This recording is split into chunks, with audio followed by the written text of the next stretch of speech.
రజనీ గారి పేరున ఒక వ్యక్తి సేమ్ ఇలాగే టార్చర్ చేశారు స్టేషన్లో అంటూ కేసు పెట్టారు సార్. వెంటనే ఎఫ్ఐఆర్ కూడా నమోదైపోయింది. కానీ మీ కేసులో మాత్రం ఇప్పటి వరకు ఎవరైతే ఏ5 వరకు ఉన్నారో వాళ్ళని విచారణకే పిలుస్తున్నటువంటి పరిస్థితులు లేవు. నువ్వు చెప్పింది నిజం. ఏం చెప్పమంటావు? నువ్వు చెప్పింది నిజం. ఆలస్యం జరుగుతున్న మాట నిజం. సునీల్ కుమార్ని ఎప్పుడో పిలవాలి, సునీల్ కుమార్ని ఎప్పుడో సస్పెండ్ చేయాలి. అతను పిలవని మాట నిజం, అతన్ని సస్పెన్షన్ చేయని మాట నిజం. ఇవన్నీ నిజాలే.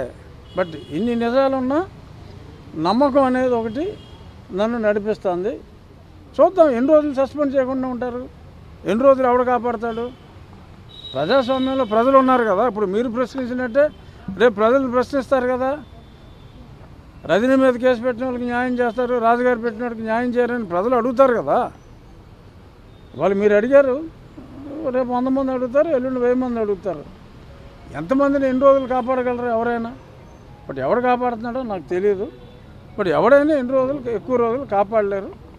సో కాబట్టి డెఫినెట్గా ఇప్పుడు దాకా సోదరుడు అడిగిన మాట నిజం, కానీ అది ఎక్కువ రోజులు జరగదు. అది 3 గంటల 30 నిమిషాల నుంచి ఆల్మోస్ట్ 5 నిమిషాలు తక్కువ 7 వరకు ఆ స్టేట్మెంట్ ఇవ్వడం జరిగింది.